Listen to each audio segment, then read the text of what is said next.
Vamos a empezar ya a conocer el trabajo electrocardiográfico. ¿Vale? El electrocardiograma se divide en algo que se llama ondas y segmentos. Onda es todo cambio positivo o negativo que tenga el electrocardiograma, y segmento representa el tiempo que pasa entre una onda y la siguiente. ¿Vale? Para esto tenemos entonces una onda P, un complejo QRS o onda QRS, una onda T, y en algunos electros se representa otra cosa que se llama onda U, que no se ve en todos los casos, que representa la repolarización de las aurículas, pero normalmente no se observa, ¿sale? Es muy discreto. ¿Sale? Los segmentos entonces discurren o representan el tiempo que pasa desde que se activa una onda hasta que se activa la siguiente. Para esto tenemos el segmento PR y el QT. ¿Sale? El QT no tiene una medida estándar porque ese se tiene que ajustar de acuerdo a la frecuencia cardíaca del paciente, pero el segmento PR sí tiene una medida estándar que va de los 3 a los 5 milímetros, o, hablando de tiempo, de 0.12 a 0.2 segundos, de 120 a 200 milisegundos. ¿Vale?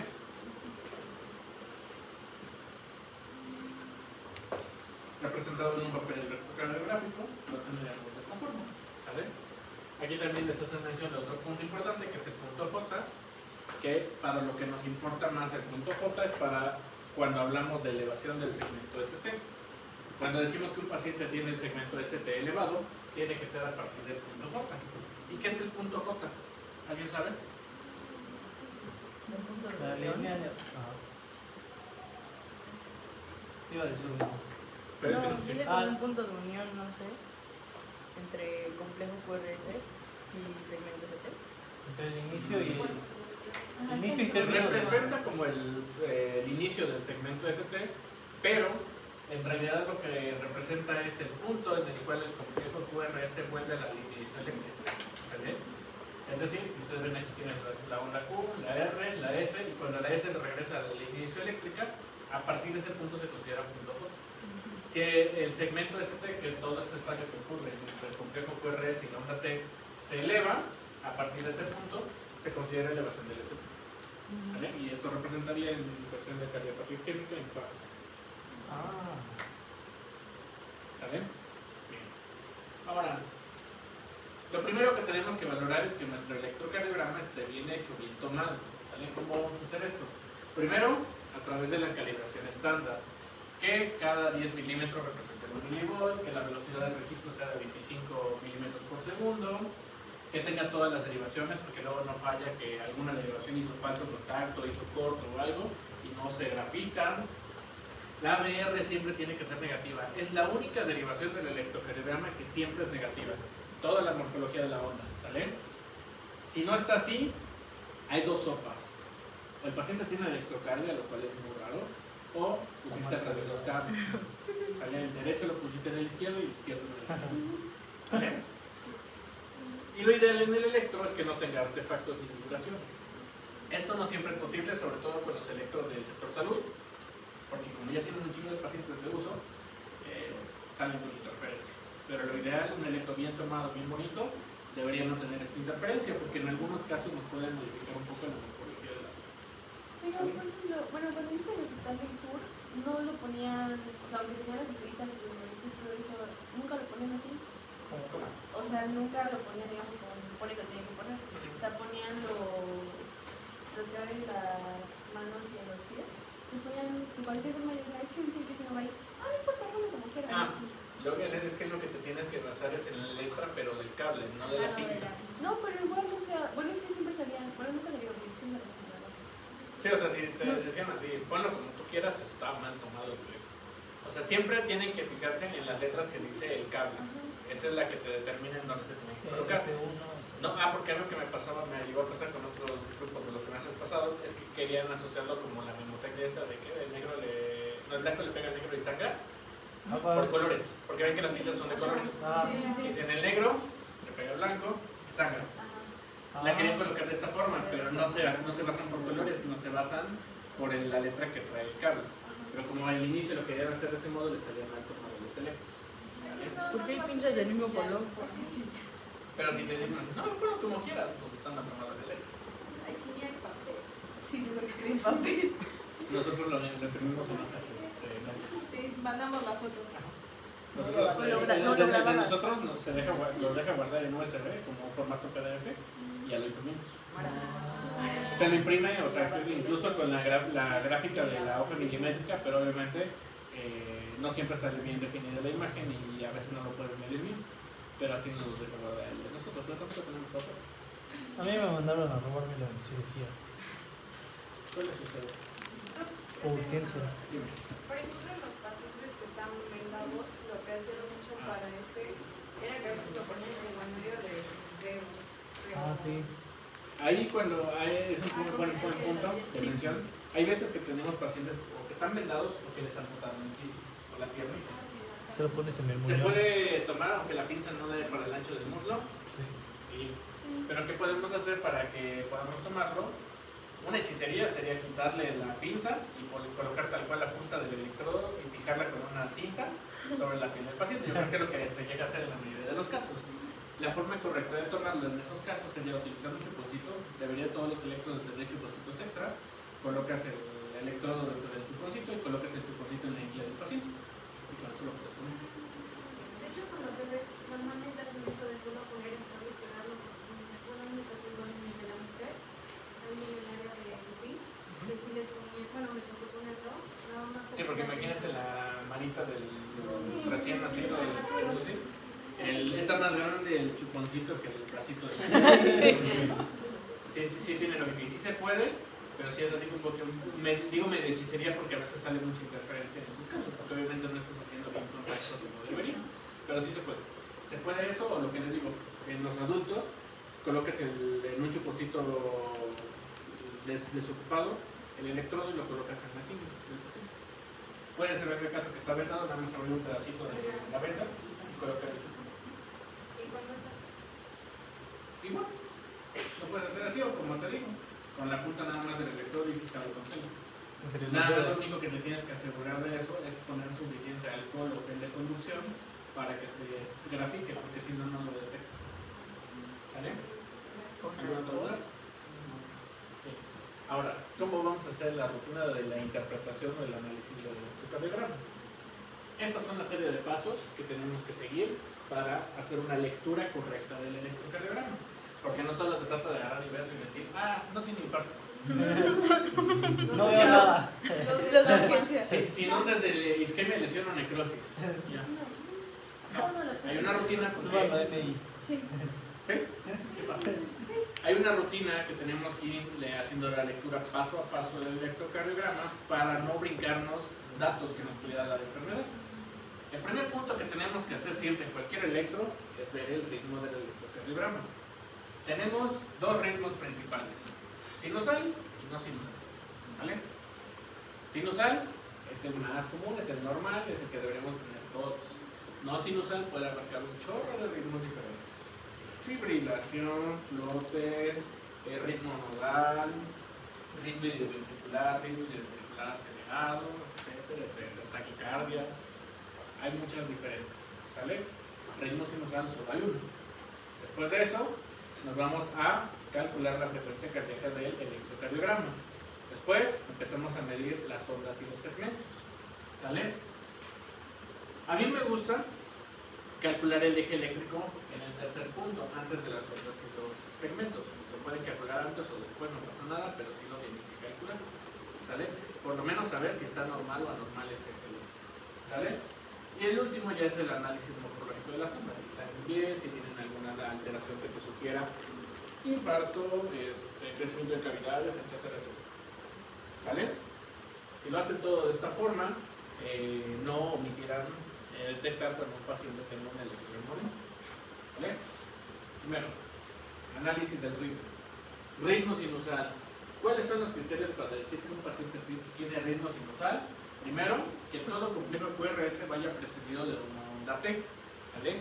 No podemos decir que el paciente tiene ritmo sinusal si los complejos QRS no llevan onda P.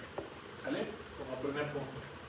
Segundo, la onda P tiene que ser positiva prácticamente en cualquier derivación, con excepción de ABR, que ya quedamos que es la única que tiene todas las ondas negativas, y a veces en B1 puede estar negativa, ¿sale? Pero el resto tienen que ser positivos. Si la onda P, sobre todo en D2 o en ABF, está negativa, ¿qué nos dice? Que tomaron mal Está mal electro, tomado. invirtieron los cables. ¿Sale? No va a seguir. La otra, menor de los casos, que el paciente tenga dextrocardia. Yo, hasta la fecha, no me ha tocado ver a algún paciente con dextrocardia. Entonces, muy raro. Tercer punto, que el segmento PR es constante en todas las derivaciones, que entra dentro de su rango normal. Sale de 120 a 200 milisegundos. Tercer criterio, que cada intervalo entre R y R, cada intervalo entre R y R, que es la distancia entre una R y la siguiente R, sea igual en todos los latidos del paciente, porque existe algo que se llama arritmia sinusal, en lo cual el paciente cumple todos los criterios de un ritmo sinusal con la P, el tiempo, etcétera, etcétera, pero lo que no cumple es esto, varían entre sí, ¿sale? Y se pone así tal cual, ritmo y arritmia sinusal, ¿sale? Pero para que sea considerado ritmo sinusal, la distancia entre cada onda R y onda R debe ser la misma, o variar muy poquito, ¿sale? Una variación, ahí se los pone, máxima de 120 milisegundos, o sea, 3 cuadritos. Porque sí podemos tener variaciones de nuestra frecuencia cardíaca, no estamos todo el tiempo a 60 o 65, etc. Sale variando de 63, 68, pero no debe exceder ese límite, ¿sale? Y los últimos dos criterios son como entre comillas, ¿sale? Porque vamos a ver ejemplos donde tenemos una frecuencia cardíaca menor a 60 latidos por minuto y tiene criterios de ritmo sinusal, y frecuencias por arriba de 100 latidos por minuto y cumple criterios de ritmo sinusal, que son las llamadas bradicardia sinusal y taquicardia sinusal, ¿sale? Cumplen todo lo demás y se siguen considerando ritmo sinusal, pero no cumplen la frecuencia cardíaca. Y los QRS también en los pacientes que tienen bloqueos de rama, el QRS se hace más ancho y pueden seguir cumpliendo criterios de ritmo sinusal, pero tener el QRS ensanchado. Y eso no les quita que sea un ritmo sinusal, ¿sale? Los últimos dos son como entre comillas, pero todos los demás, los 4 primeros, sí son criterios absolutos que debe tener un paciente para decir que está en ritmo sinusal, ¿sale? Bien. Nuevamente los criterios. Seguimos y nos vamos al siguiente punto. ¿Cómo calculamos la frecuencia cardíaca del paciente? ¿Se saben algún método para calcular la frecuencia cardíaca Se del contaban paciente? los cuadritos. El método más sencillo que podemos utilizar, pero siempre y cuando sea un electro normal, es contar el número de cuadritos chiquitos que existen entre R y R del paciente. Por acá hay uno.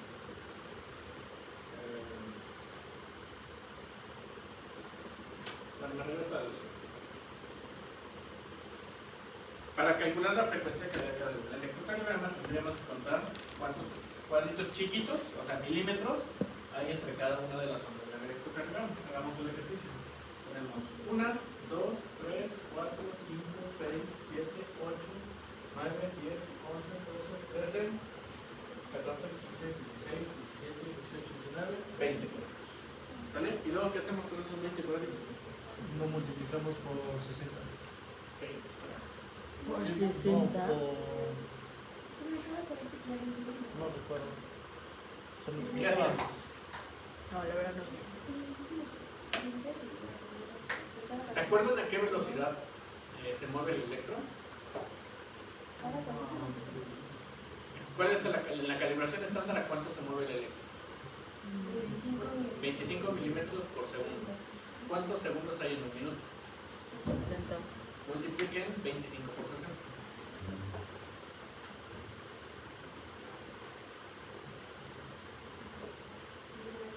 1500. ¿Sale cuánto? 1500. 1500. Entonces quiere decir que en un minuto de trazo electrocardiográfico tendríamos 1500 cuadritos chiquitos, 1500 milímetros, ¿no? ¿Sí? ¿De acuerdo? Entonces, si estamos contando que existen 20 cuadritos entre un latido y otro, y en un minuto tenemos 1500 cuadritos, ¿qué creen que deberíamos hacer para saber la frecuencia cardíaca del paciente? Dividir 1500 entre el número de cuadritos que hay entre cada latido. 75. 75 latidos por minuto. Y esa es la forma más fácil que tenemos para calcular la frecuencia cardíaca del paciente, 25 por 60. siempre y cuando el electro sea un Entre electro lo que pegue y todo con lo ritmo que- sinusal. Puede ser tener otra normalidad, pero el criterio es que sea de ritmo sinusal. ¿Sale? Si el paciente tiene una arritmia, la que ustedes quieran, no vamos a poder calcular la frecuencia cardíaca con ese método. ¿Por qué? Porque nunca nos van a coincidir exactitos los latidos entre cada espacio. Le van a ser diferentes. Pero si es un electro con ritmo sinusal, lo podemos hacer así. 1500 representa el número de cuadritos chiquitos que tenemos en un minuto de trazo electrocardiográfico y los cuadritos que contemos entre cada complejo QRS van a representar un latido en cada espacio de tiempo. Para calcular cuántos latidos tendríamos en 1500 cuadritos, tendríamos que dividir cuántos cuadritos hay entre cada latido sobre, el número de cuadritos totales sobre el número de cuadritos entre cada latido. ¿Sí quedó claro? Ahora, ¿habían escuchado el método del 300, 150, 100, 75? Ese método sale subrogado de este método. ¿Por qué? Vamos a suponer que aquí tenemos, que no está coincidiendo, pero aquí coincide en un cuadro grande, que es lo que normalmente hacemos. El siguiente cuadro, ¿a cuántos milímetros está? El siguiente cuadro grande. ¿Cuántos milímetros tiene un cuadro grande? 5, ¿no? Entonces, si aquí está el cuadro grande, tendremos 1, 2, 3, 4, 5. Coincidiría aquí, ¿no? En teoría. Pasaron 5 milímetros de latido a latido. Divida 1500 entre 5.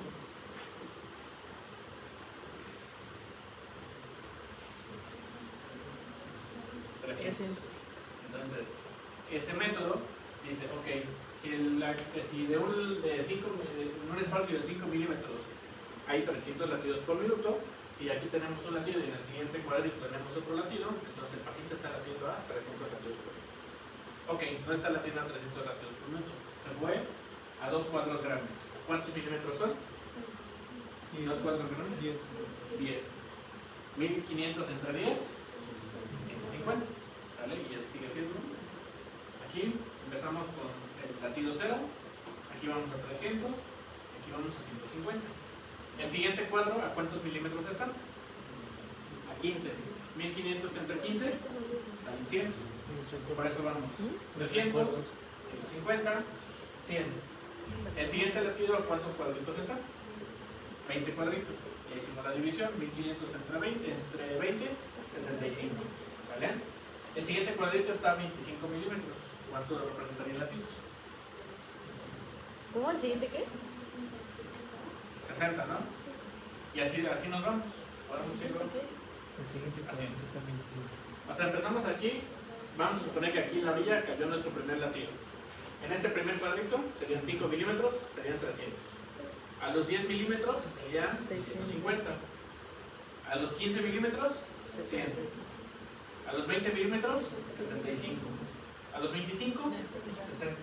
A los 30, 50 latidos por minuto. De ahí, de esta fórmula, es que sale eso de contar 300, 150, 100, 75, 60, 50.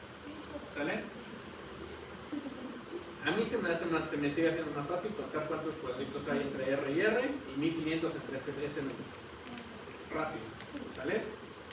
Hay otro método que está mencionado aquí en la diapositiva, que es la técnica del lápiz Bic. ¿Saben en qué consisten? Los lapiceros Bic, si los ubican. Sí. Ya sé que son algunos precios, pero si los ubican. Hay un... Bueno, los lapiceros Bic tienen una medida de 15 milímetros. Ah, claro, ya. ¿Con tapa o...? Con la tapa puesta. De 15 o de 20, no me acuerdo si era 15 o 20 milímetros, algo así.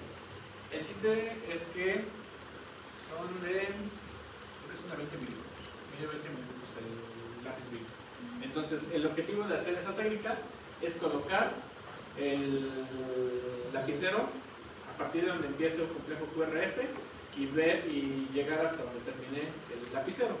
Contar cuántos complejos QRS hay en ese número de cuadritos y lo multiplican por 6, me parece.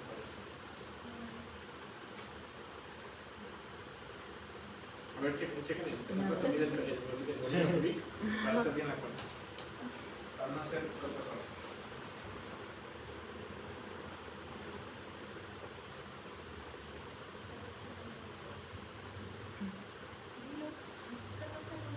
Entonces quedamos en redondeado 15 milímetros, ¿no? Ah, sí, ya. ¿Cuántos cuadritos abarca un minuto que damos? ¿Cuántos milímetros tiene un minuto de trazo electrocardiográfico? 15. No.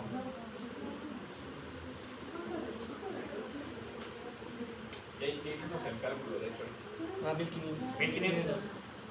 Si el lapicero Bic mide 15 milímetros y el trazo electrocardiográfico tiene 1500 cuadritos, O sea, debe de caer justo entre. O sea, por 100. O sea, no, o sea, mide 15 centímetros, ¿no? Sí. En milímetros, ¿eso cuánto es? 150 milímetros, ¿no? 1500. Ah, son 150. O sea, si el lapicero mide 15 centímetros, en milímetros eso sí. representa 150 sí. milímetros, ¿no? Sí. Y quedamos que un minuto de trazo electrocardiográfico tiene 1500 milímetros. Entonces, lo que dice esa técnica es, vas a colocar el lapicero Bic, eso te va a representar 150 milímetros, vas a contar el número de latidos que tienes en esos 150 milímetros y lo vas a multiplicar por cuánto. Por 1500. No. Para que te dé 1500 de 150, ¿por cuánto lo multiplicarías? Por 10. Entonces, la técnica del lapicero Bic, pero tiene que ser lapicero Bic, que es el que tiene esa medida, es colocar tu lapicero donde encuentres tu primer latido, vamos a ponerlo acá, y contar cuántos latidos tuviste en todo el largo del lapicero Bic. Y ese número lo multiplicas por 10.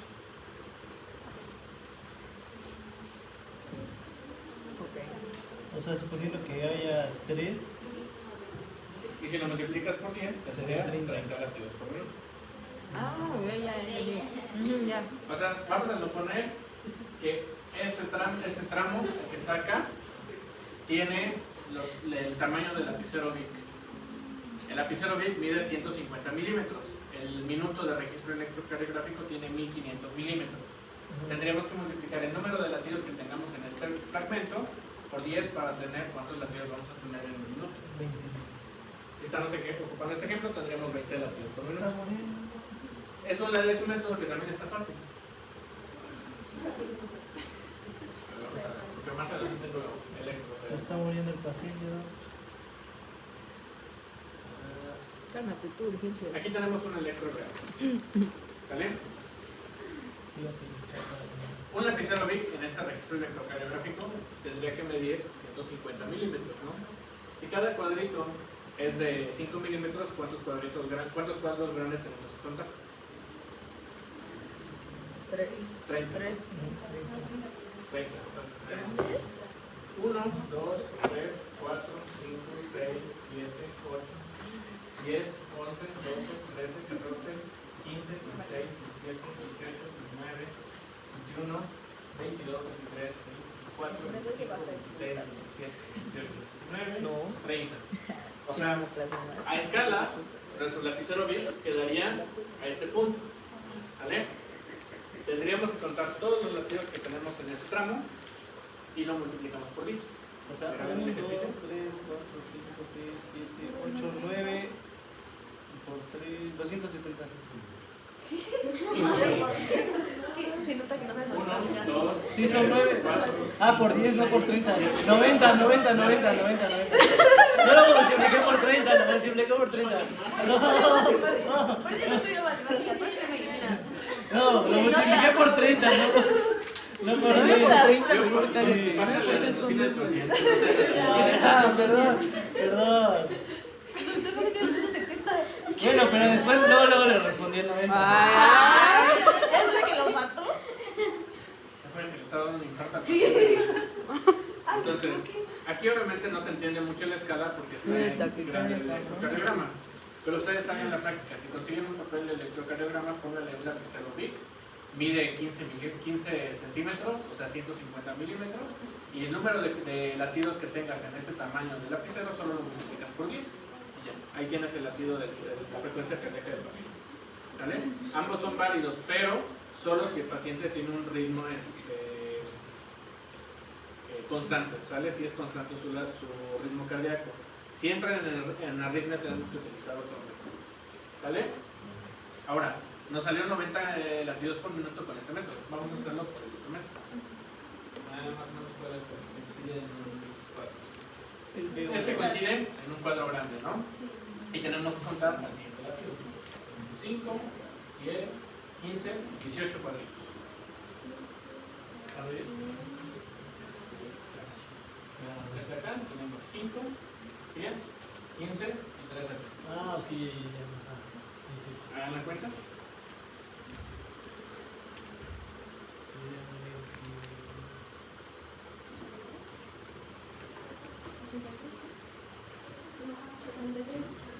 Si fijan, podemos tener una variación pequeña, pero ambos métodos son válidos. ¿Vale? Pueden ocupar cualquiera de los que quieran. Ahora vamos a regresar al tercer método, que es para cuando tenemos un paciente con una arritmia, ¿sale? Sobre todo fibrilación auricular, que es la que más problemas nos va a dar. Ese equivale a este mismo, ¿sale? El del lápiz Bic nos sirve para medir para ritmos estables. Para ritmos inestables no es tan recomendado, es mejor sacar algo que se llama frecuencia cardíaca promedio. ¿Cómo sacamos la frecuencia cardíaca promedio? Con este método, ¿sale? Tienes que contar el número de complejos QRS que tienes en 6 segundos de registro electrocardiográfico. Como que 6 segundos. ¿Sale? Sí, cada cuadrito es un segundo, entonces. A ver, ¿qué explica el doctor? Ahora analizándolo, representa lo mismo que el método de la pluma Bic. Porque si vas a contar 6 segundos de registro electrocardiográfico, equivale a 150 cuadros grandes, 150 milímetros, que es lo mismo que tiene el lápiz Bic. ¿Sale? Entonces, la técnica del lápiz Bic está subrogada más bien de frecuencia cardíaca promedio. ¿Sale? ¿Viste? ¿Cómo hacemos entonces los 6 segundos? No sé. Regresamos a nuestro electrocardiograma. Quedamos que en 6 segundos de registro electrocardiográfico, ¿cuántos cuadros chiquitos o cuántos cuadros grandes tenemos? Hagan la cuenta. Si cada segundo representa 25 milímetros, 6 segundos, ¿cuántos cuadros va a tener? 150. Ay, mi mente. 150, ¿no? Eso. Entonces, 150 milímetros equivale a...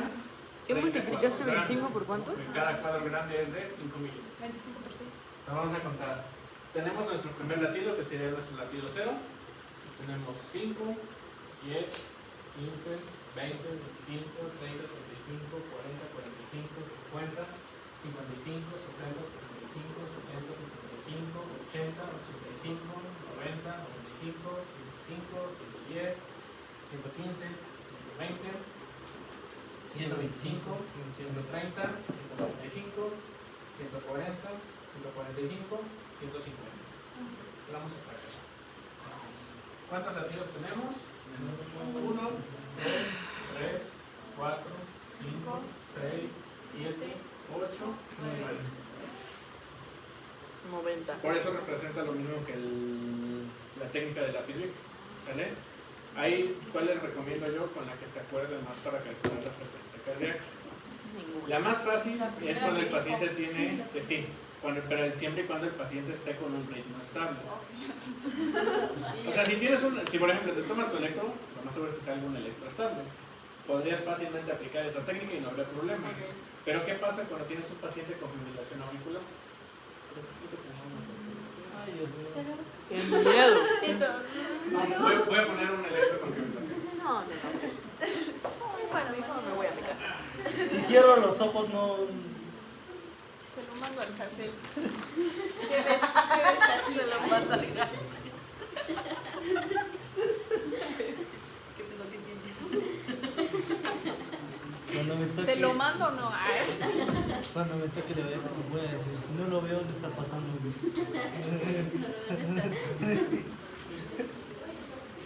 ¿Qué es? Es problema de la próxima guardia. Problema de México mío. no, te voy a dar. ¿Quieres? Chíngate entonces. Me agarra, no te estoy preguntando.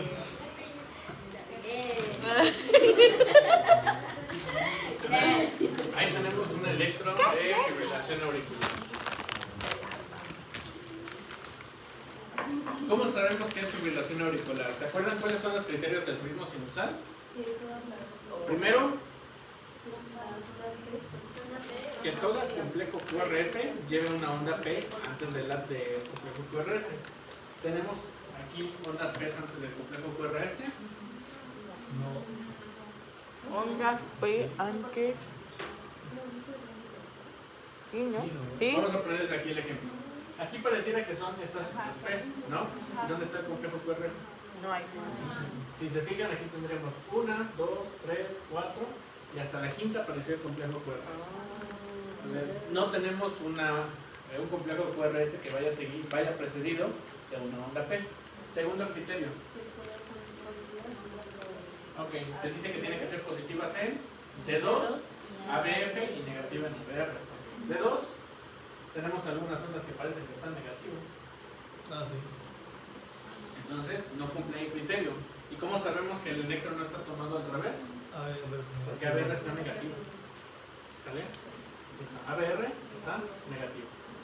Y si se fijan, aquí tampoco se alcanza a distinguir una P.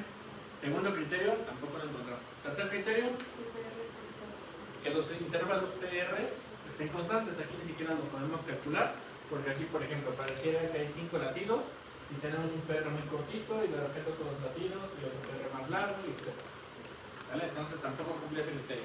Cuarto criterio, que sí es absoluto, la distancia entre R y R debe ser igual.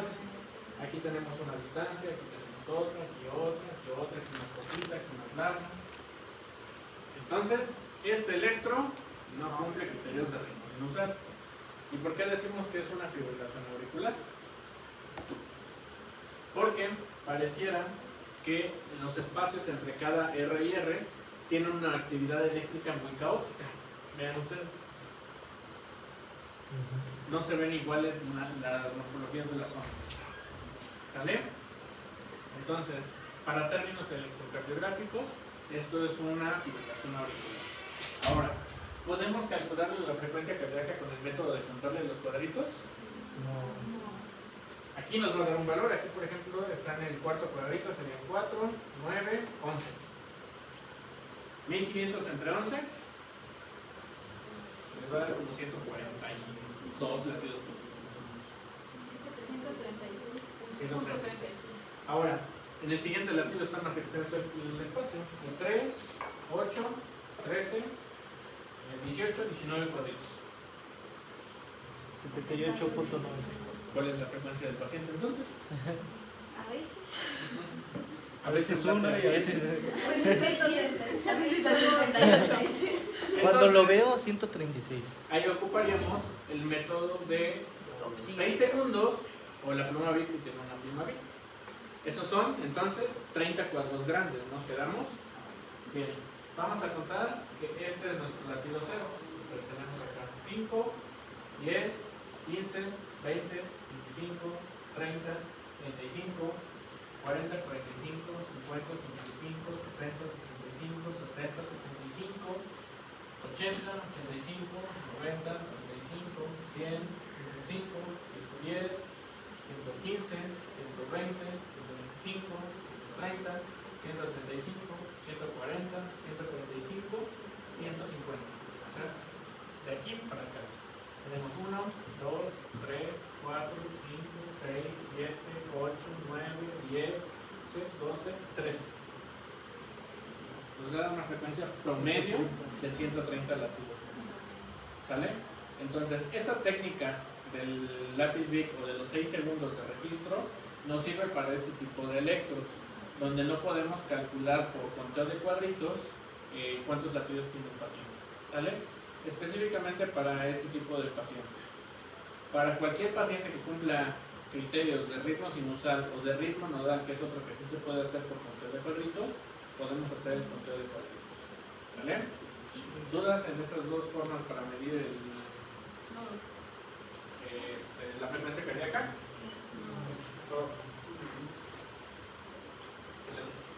Ay, ya se. ¿O este? Ay, ya se está pasando. Sí, va a correr. Estos son los efectos de la clase de arritmias. Se la paso al chat. ¿Qué Nos está traumando desde este momento. Ya no llegamos allá. Y eso que aún no llegamos. Ni creo llegar, la neta. Como el primero otra vez.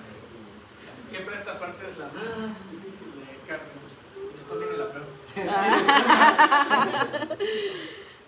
Muy bien. Esta es la pro de Dudas entonces con el cálculo de la frecuencia cardíaca en el electro. Todos. Lo mejor es practicarlo. Si están yendo a sus prácticas clínicas, todos los electros que vean, háganle todos los pasos de interpretación para que practiquen. Háganlo como tarea personal para ustedes, tomen la práctica de estar interpretando. Me tocó en medicina interna que no teníamos el electro. Entonces agarramos el carrito rojo y le pusimos las palas. ¿Con eso también se puede medir? Mira, o sea, el detalle con las palas sí se puede, pero Le apretamos por ahí. las palas solamente te dan esto. Un trazo que se llama tira de ritmo. Los electros, cuando tú los imprimes, aparte de que te dan tus 12 derivaciones, te imprimen una derivación extra. Casi siempre es la derivación 2, porque la derivación 2 es la que más está posicionada en la dirección del vector de despolarización del ser humano. ¿Cómo les dije que se despolariza el corazón del ser humano? De arriba hacia abajo, de derecha hacia izquierda y de posterior hacia anterior, de adelante hacia atrás. D2, de acuerdo a la gráfica que les puse de a cuántos grados está, ¿dónde está posicionado D2? ¿De dónde a dónde va? D2 va de hombro derecho a pierna izquierda. Está posicionado aproximadamente a 60 grados. ¿Sale? La única derivación del ser humano que se acerca lo más posible a una derivación o a un eje eléctrico normal es la derivación 2. Entonces casi todos los electros te van a imprimir algo que se llama tira de ritmo y te imprimen esa derivación, en este caso D2. De hecho, todos los cálculos que se hagan sobre valorar tamaño de las ondas, duración, toda esa parte, se tiene que hacer sobre esa parte, sobre la tira de ritmo. Así que tomar ese trazo con las palas te sirve para eso, para ver frecuencia cardíaca, que el segmento PRMI esté bien, que el QRS esté bien. Pero si lo estás haciendo porque necesitas, por ejemplo, valorar un infarto, no vas a tener toda la visión de las demás caras. Entonces, para hacer, por ejemplo, una valoración preoperatoria básica, sí te podría servir porque tienes ritmo, frecuencia, eje eléctrico y tamaño de las ondas. Pero si necesitas ver si el paciente tiene isquemia en alguna cara, no te va a servir. ¿Vale? Y eso es una medida muy desesperada. Es que no había. Pero Y no nos los podríamos pasaban. muy bien. Entonces, seguimos con ondas y segmentos. ¿Vale? La onda P ya quedamos que representa la despolarización de las aurículas. La onda P se tiene que medir a lo alto y a lo largo. O sea, tiempo y lo alto representa voltaje, ¿vale? Y lo largo representa tiempo, ¿vale? Esas son las medidas estándar que debe tener la onda P. Tanto de altura como de duración debe tener un máximo de 2 cuadritos chiquitos, o sea, 2 milímetros. Y un mínimo de medio cuadrito, ¿vale? Esa es la medida estándar de cualquier onda P. Todo lo que esté por arriba de esos dos cuadritos, tanto de duración como de voltaje, nos habla de un problema en las aurículas, sobre todo crecimiento de las aurículas. ¿Sale? Si el voltaje es más pequeñito, lo que podría representarte es, porque el paciente tiene un corazón demasiado grande y no alcanza a capturar el electro todo el voltaje, o que tiene derrame pericárdico o alguna situación que modifique el voltaje, ¿sale? Si son más chiquitas. Pero si son más grandes y la calibración estándar está bien hecha, el paciente tiene crecimiento de las aurículas. ¿Sale? Ahora, ¿cómo sabemos cuándo es crecimiento de la aurícula derecha y cuándo es crecimiento de la aurícula izquierda? ¿Alguien sabe? ¿Cuándo es crecimiento? Cuando la onda P dura más de dos cuadritos chiquitos, se considera que es crecimiento de la aurícula izquierda. ¿Por qué creen que sea el crecimiento de la aurícula izquierda? ¿Por la cámara? ¿Por qué? No sé. De acuerdo a cómo se despolariza el corazón, ¿qué aurícula se activa primero? ¿Derecha o izquierda? Derecha, ¿no? Porque ahí es donde se origina el impulso. Por lo tanto, la aurícula izquierda se activa unos milisegundos después. Ah, porque llega primero. O sea, en este caso, si el tiempo de la onda P está muy prolongado, quiere decir que la aurícula izquierda está muy grande, que el impulso eléctrico tarda mucho tiempo en pasar de la derecha a la izquierda, ¿sale? Entonces se alarga el tiempo, ¿vale? Una onda P muy larga, muy crecida, en tiempo, habla de que la aurícula izquierda está grandota, ¿sale? ¿Qué pasaría al revés si la aurícula derecha es la que está creciendo? Sería más alto. ¿Por qué? Porque la aurícula derecha es la primera que se activa, pero al tener un volumen muy grande, requieres un voltaje muy grande para despolarizar, ¿vale? Entonces, cuando estamos hablando del tamaño de la onda P, tenemos que valorar tiempo y voltaje. Si el voltaje supera los valores que tenemos ahí, es crecimiento derecho. Si la duración supera el valor que tenemos ahí, es crecimiento del lado izquierdo. ¿Y qué pasa cuando tenemos ambos? Va a ser amplio, grande y larga, ¿no? Crecen en ambos volúmenes, tanto en en voltaje como en duración, ¿vale? Y habitualmente es algo a lo que no le hacemos caso. Cuando interpretamos un electro, muchas veces solo vemos que existe onda P, que es un ritmo sinusal, pero ya no le checamos otra cosa y deberíamos medirlo porque nos puede dar datos de hipertrofia de aurícula derecha o izquierda, ¿vale? Siguiente punto, intervalo o segmento PR. Quedamos que representa el tiempo de retraso de la conducción de las aurículas a los ventrículos. Tiene una duración ya muy estandarizada, que es de 120 a 200 milisegundos. Si lo queremos ver en milímetros, de 3 a 5 milímetros. ¿Por qué? Porque cada cuadrito chiquito representa 40 milisegundos. ¿Sale? Cada milímetro del electrocardiograma representa 40 milisegundos. Entonces, mínimo requerimos 3 cuadritos, máximo requerimos 5 cuadritos. ¿Sale? ¿Qué pasa cuando el tiempo o la duración es mayor a 5 milímetros, o siendo 200 milisegundos? ¿Qué tenemos en el paciente?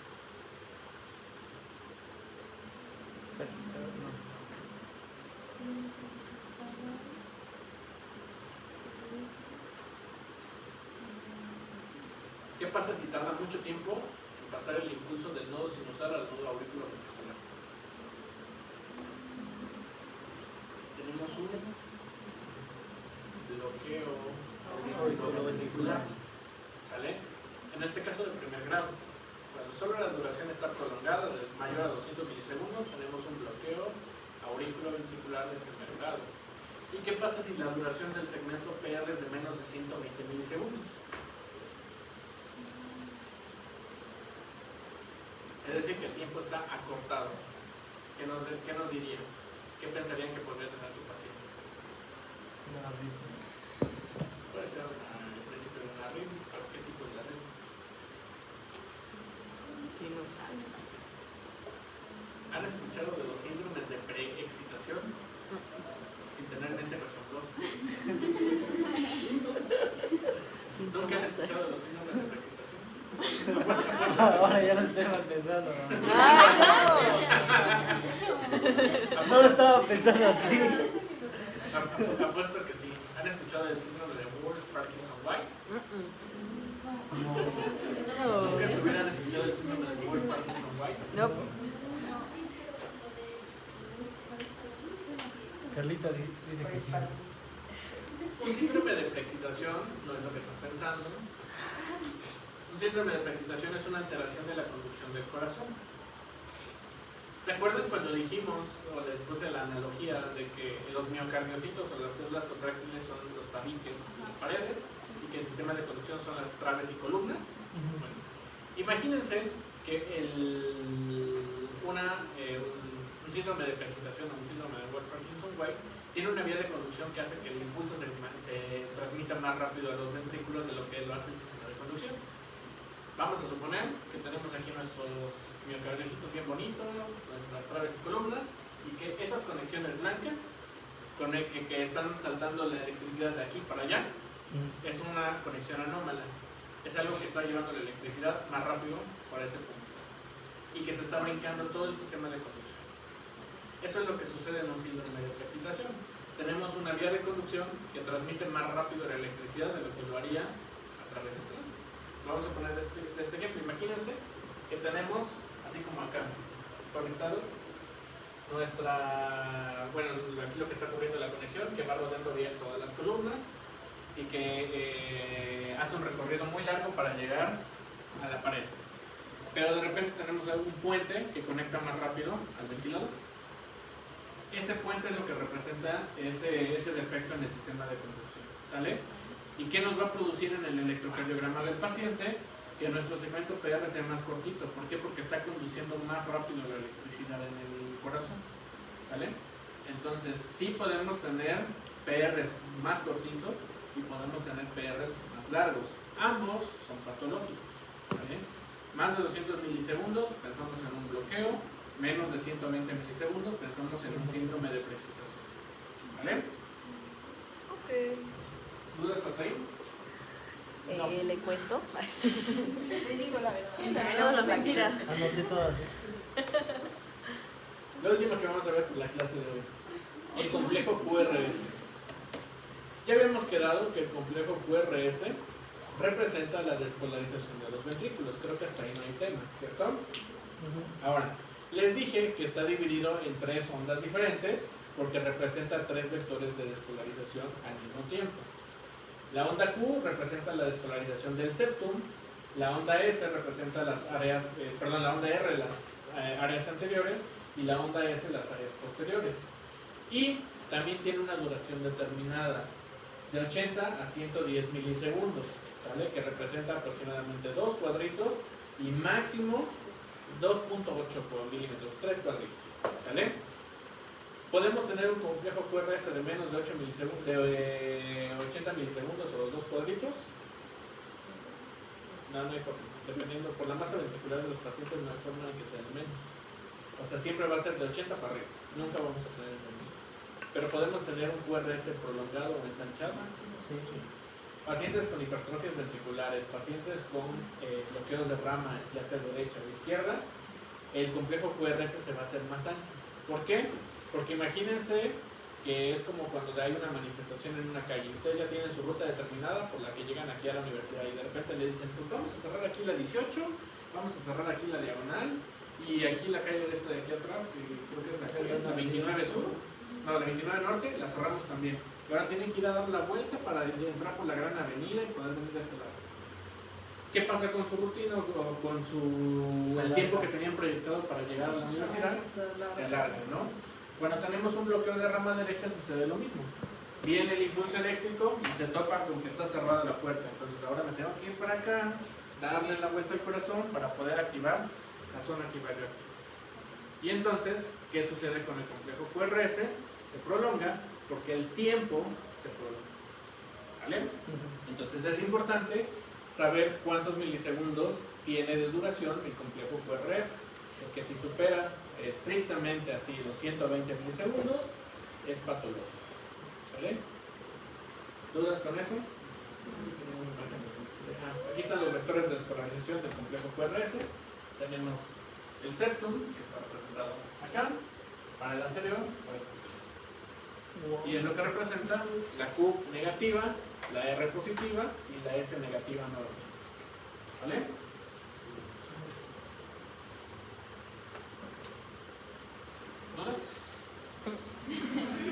Un chingo, ¿verdad? Sí,